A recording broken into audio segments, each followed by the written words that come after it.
مصطفیٰ جان رحمت پہ لاکھوں کروڑوں درود و سلام۔ بسم اللہ الرحمن الرحیم۔ السلام علیکم ورحمۃ اللہ وبرکاتہ۔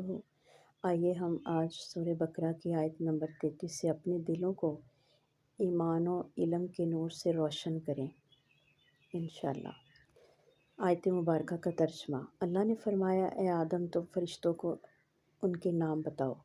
پھر جب انہوں نے ان کے نام بتا دیے تو اللہ نے فرمایا، کیا میں نے تم سے نہیں کہا تھا کہ میں آسمانوں اور زمین کے پوشیدہ راز جانتا ہوں، اور وہ بھی جانتا ہوں جو تم ظاہر کرتے ہو اور جو چھپاتے ہو۔ تفسیر۔ اللہ تعالیٰ نے حضرت آدم علیہ السلام کو تمام چیزوں کے ناموں اور حقیقتوں کا علم عطا فرمایا تاکہ وہ فرشتوں پر ظاہر ہو جائے کہ انسان میں علم، فہم اور شعور کی وہ صلاحیت ہے جو کسی اور مخلوق کو عطا نہیں کی گئی۔ یہی علم خلافت عرضی زمین پر نمائندگی کی بنیاد ہے۔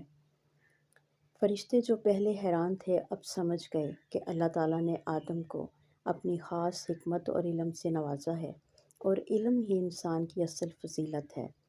جب بھی آپ قرآن یا علم دین پڑھیں، نیت کریں کہ میں وہ علم حاصل کرنا چاہتی ہوں جو مجھے اللہ کے قریب کرے، نہ کہ وہ علم جو تکبر پیدا کرے۔ علم، عبادت، ذکر، سب مقصد دل کی اصلاح اور قرب الہی ہے۔ دعا ہے اس رب ذوالجلال سے، اے اللہ ہمیں حضرت آدم کی طرح وہ علم عطا فرما جو ہمیں سجدے کے قابل بنا دے، ہمیں اپنی پہچان دے، اپنی معرفت عطا فرما، اور ہمارے علم کو علم صالحہ سے مزین کر دے۔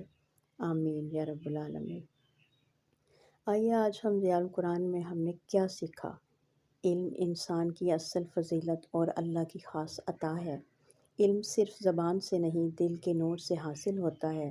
اللہ جانتا ہے کہ ہم کیا ظاہر کرتے ہیں اور کیا چھپاتے ہیں، اس لیے علم کے ساتھ اخلاص ضروری ہے۔ انشاءاللہ اگلی آیت 34 میں ہم پڑھیں گے کہ اللہ نے فرشتوں کو آدم کو سجدہ کرنے کا حکم کیوں دیا، اور اس واقعے سے انسان کو عزت، آزمائش اور شیطان کی حقیقت کا سبق کیسے ملا۔ اللہ ہمیں قرآن سمجھنے، یاد کرنے اور اس پر عمل کی توفیق عطا فرمائے۔ آمین یا رب العالمین۔ آئیے قرآن سے اپنے دلوں کو روشن کیجیے۔